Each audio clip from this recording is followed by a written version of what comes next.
కాలేజీలో ఆ రోజు చాలా సందడిగా ఉంది. పొట్టి అని అందరూ ముద్దుగా పిలుచుకునే అమూల్య తన స్నేహితురాలు హారికతో కలిసి ఒక మూల నిలబడి రహస్యంగా ఏదో ప్లాన్ చేస్తోంది.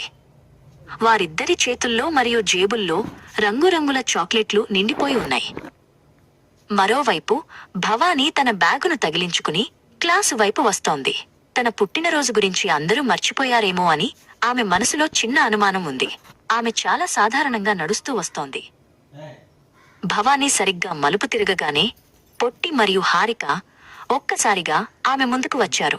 హ్యాపీ బర్త్డే భవానీ అని అరుస్తూ తమ చేతుల్లో ఉన్న చాక్లెట్లను ఆమెపై వర్షంలా కురిపించారు. ఈ హఠాత్తుగా జరిగిన దాడికి భవానీ మొదట షాక్ అయింది. కానీ వెంటనే తేరుకుని నవ్వడం మొదలుపెట్టింది. గాలిలో నుండి పడుతున్న చాక్లెట్లను పట్టుకోవడానికి ఆమె ప్రయత్నిస్తోంది. అక్కడికి సంధ్య మరియు ప్రేమ పరిగెత్తుకుంటూ వచ్చారు. సర్ప్రైజ్ బాగుందా అని అడుగుతూ భవానీని గట్టిగా హగ్ చేసుకున్నారు. ఆ కారిడార్ అంతా వారి అరుపులతో నవ్వులతో మారుమోగిపోయింది. ఇక్కడ సరిపోదు, అసలైన పార్టీ క్యాంటీన్లో ఉంది అని లక్కీ మరియు ప్రియాంక కేకలు వేశారు.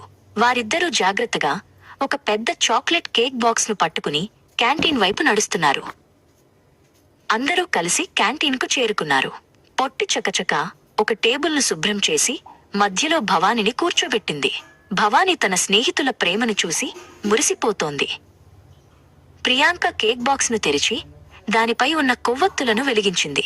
భవానీ చేతికి చాకు ఇచ్చి అందరూ కలిసి హ్యాపీ బర్త్డే పాట పాడటం మొదలుపెట్టారు.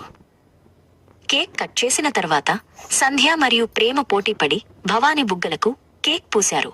భవానీ ముఖమంతా చాక్లెట్ క్రీమ్ అయిపోయింది. అది చూసి అందరూ పొట్టచెక్కలయ్యేలా నవ్వుకున్నారు.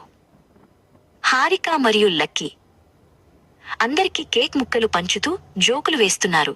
ఆ రోజు అమూల్య పొట్టి ప్లాన్ చేసిన ఈ చిన్న సర్ప్రైజ్ వారి స్నేహబంధాన్ని మరింత గట్టిగా మార్చింది.